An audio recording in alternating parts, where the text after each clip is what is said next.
स्नेहदा स्पन्दन स्नेहदा स्पन्दन।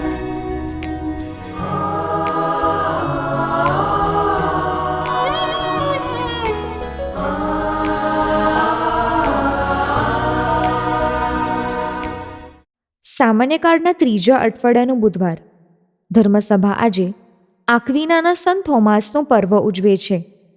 આજના શુભ સંદેશ અનુસાર ઈસુને મતે 4 પ્રકારના શ્રોતાઓ છે. પહેલા પ્રકારના શ્રોતાઓમાં ઈસુનો ઉપદેશ તદ્દન બિનઅસરકારક રહે છે. બીજા પ્રકારના શ્રોતાઓ સગવડ્યો ધર્મ પાડનારા છે. ત્રીજા પ્રકારના શ્રોતાઓ ચિંતામાં અને પોતાની યોજનામાં ડૂબેલા.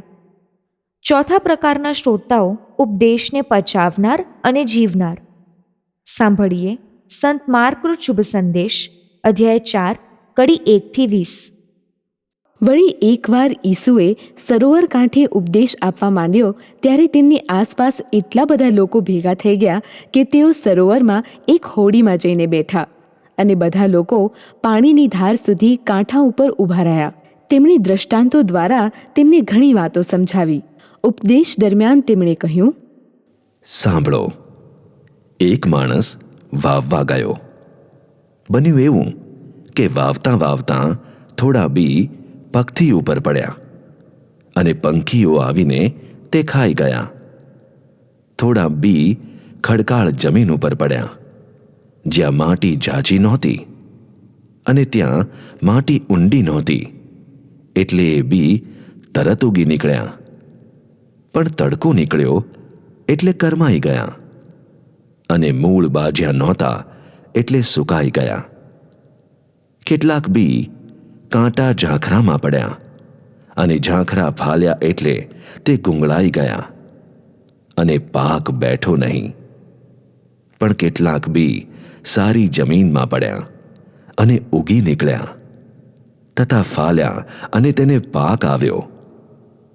કેટલાકને 30 ગણો, કેટલાકને 60 ગણો અને કેટલાકને તો 100 ગણો. અને તેમણે કહ્યું, જેને સાંભળવાને કાન હોય તે સાંભળે. જ્યારે ઈસુ એકલા પડ્યા ત્યારે 12 શિષ્યોએ અને બીજા અનુયાયીઓએ દ્રષ્ટાંતો વિશે પૂછ્યું એટલે તેમણે કહ્યું, તમને ઈશ્વરના રાજ્યનું રહસ્ય જાણવાનું સદભાગ્ય પ્રાપ્ત થયું છે. પણ બહારના લોકોને બધું દ્રષ્ટાંત દ્વારા સમજાવવામાં આવે છે, જેથી તેઓ જો કરે પણ દેખે નહીં, સાંભળ કરે પણ સમજે નહીં. રખે ને કદાચ તેઓ ઈશ્વર તરફ વળે અને તેમને માફી બક્ષવામાં આવે. પછી ઈસુએ કહ્યું, તમે આ દ્રષ્ટાંત નથી સમજતા તો તમે બીજા દ્રષ્ટાંતો કેવી રીતે સમજશો? વાવનાર એટલે ઈશ્વરની વાણી વાવનાર. પગથી ઉપર પડેલા બી એટલે એવા માણસો જેમનામાં એ વાણી વાવવામાં આવી છે. પણ જેમણે સાંભળી કે તરત જ શૈતાન આવીને તેમનામાં વાવેલી વાણી ઉપાડી જાય છે. એ જ રીતે ખડકાળ જમીન ઉપર પડેલા બી એટલે એવા માણસો જે વાણી સાંભળતા જ તેને તત્ક્ષણ આનંદથી વધાવી તો લે છે, પણ તેમનામાં મૂળ બાજેલા હોતા નથી, એટલે બહુ ટકતા નથી. ઈશ્વરની વાણીને કારણે દુઃખ કે સતામણી સહન કરવાની આવે છે કે તરત તેઓ ખરી પડે છે. ઝાંખરામાં પડેલા બી એટલે એવા માણસો જેઓ વાણી સાંભળે છે ખરા, પણ સંસારની ચિંતાઓ, ધનની માયા અને બીજી બધી જાતની લાલસાઓ જાગીને એ વાણીને ગુંગળાવી મારે છે અને એ નિષ્ફળ જાય છે. સારી જમીનમાં પડેલા બી એટલે એવા માણસો જે વાણીને સાંભળે છે અને વધાવી લે છે અને જેમના જીવનમાં એનો પાક પણ બેસે છે. કોઈમાં 30 ગણો, કોઈમાં 60 ગણો અને કોઈમાં તો 100 ગણો. स्नेहदा स्पन्दन स्पन्दन। ઈસુ દ્રષ્ટાંત દ્વારા શિક્ષણ આપે છે. ઉત્તમ શિક્ષક વિદ્યાર્થીને સિદ્ધાંત અથવા થિયરી સમજાવે છે, પણ સાથોસાથ પ્રાયોગિક જીવનમાં એ થિયરીનો અમલ કેવી રીતે થાય એ જણાવતો એક દાખલો આપે છે. આ દાખલાને આધારે વિદ્યાર્થી પેલી ભારેખમ થિયરીને સહેલાઈથી પચાવી શકે છે. ઈસુ ઈશ્વરના રાજ્યનો ખ્યાલ શ્રોતાઓને આપી રહ્યા છે. ઈશ્વરનું રાજ્ય માનવના રાજ્ય જેવું નથી. માનવ રાજા જેવો ઈસુ રાજા નથી. આ ગહન સત્ય સમજાવવા ઈસુ 4 પ્રકારની જમીનનું દ્રષ્ટાંત કહે છે.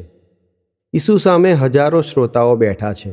આ શ્રોતાઓને ઈશ્વરના રાજ્યની દ્રષ્ટિએ 4 પ્રકારમાં વહેંચી શકાય. 4 પ્રકારના શ્રોતાઓ 4 પ્રકારના રાજ્યો દર્શાવે છે. 4 રાજ્યો ઈશ્વરના. 4 રાજ્યોનું સંચાલન થાય છે ઈશ્વરની વાણીથી. આ ઈશ્વરનું રાજ્ય એ શ્રોતામાં ખીલે છે, જામે છે, વિકસે છે. એ બધું હવે શ્રોતા પર આધારિત છે. એટલે ઈશ્વરનું રાજ્ય માત્ર રાજા ઈસુ પર જ આધારિત નથી, પણ પ્રજા એટલે કે હું અને તમે એ પ્રજા પર પણ આધારિત છે. પહેલા પ્રકારનો શ્રોતા એટલે પગથી બાહ્ય રીતે પગથી ખેતરનો એક ભાગ જ લાગે છે. શ્રોતાઓ બધા સરખા જ લાગે છે. દેવળમાં પુરોહિતનો ઉપદેશ સાંભળનાર ભક્તો બધા એક જ લાગે છે. પણ એવા કેટલાક શ્રોતાઓ છે જે સાંભળે છે, પણ સાંભળતાની સાથે વિસારે પાડી દે છે. દેવળમાં પુરોહિતે કયો ઉપદેશ આપ્યો એ યાદ પણ રહેતો નથી. બીજા પ્રકારના શ્રોતાઓ એટલે ખડકાળ જમીન. આ શ્રોતાઓ પ્રારંભે શુરા છે. પુરોહિતનો ઉપદેશ સાંભળે છે, તત્કાળ એ ઉપદેશને જીવનમાં ઉતારવાનું શરૂ કરે છે. પણ પછી મુશ્કેલીનો અનુભવ થાય છે. માની લો કે આ ભક્ત નક્કી કરે છે કે દરરોજ પરમ પૂજામાં ભાગ લઈશ, પણ પછી આળસ આવે છે, વરસાદ પડે છે, ઠંડી વધુ છે એવી મુશ્કેલીઓ આવતાં એ નિર્ણય તૂટી પડે છે. ઈશ્વરના રાજ્યની આ ભક્તમાં શુભ શરૂઆત થઈ, પણ અકાળે અંત આવી ગયો. ત્રીજા પ્રકારના શ્રોતાઓ એટલે કાંટા ઝાંખરાવાળી જમીન.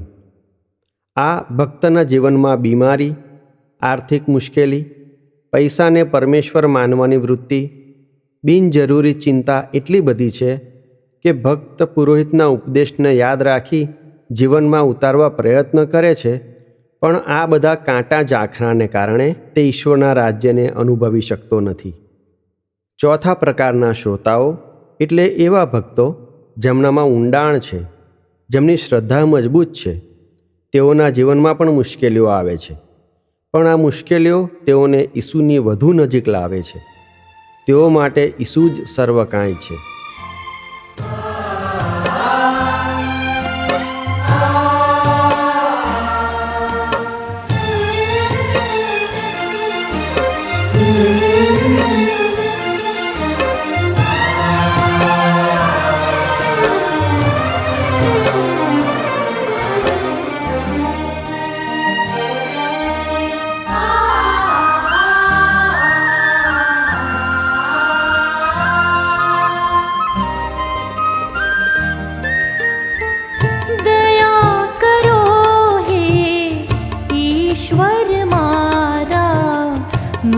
पर दया करो,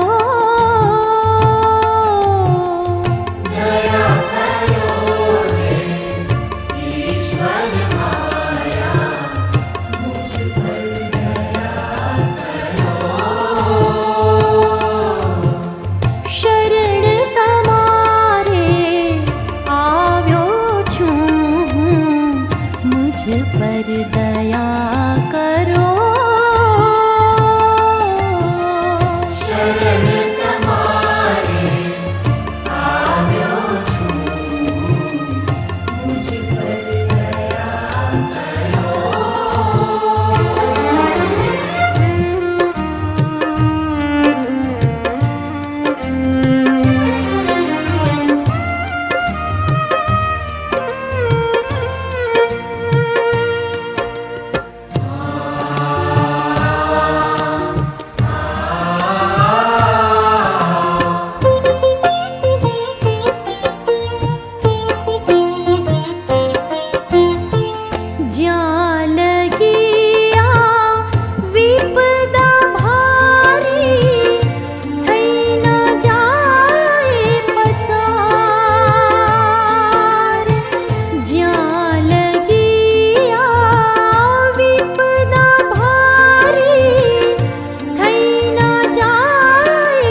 ईश्वर ने हूँ कर तो रहूं पुकार।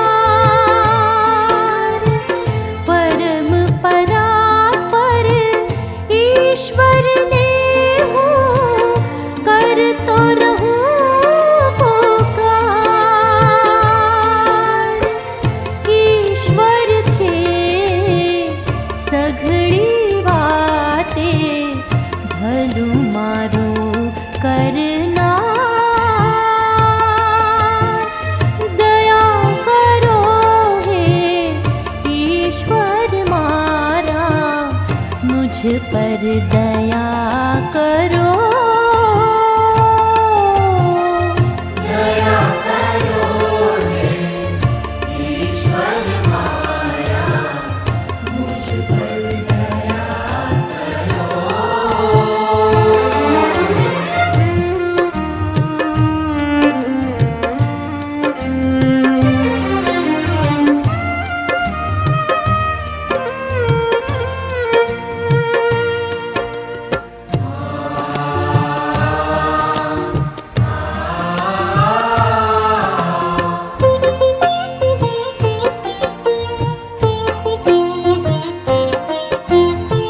સ્વર્ગ મહીથી સહાય આપી કરશે મુझ ઉગાર।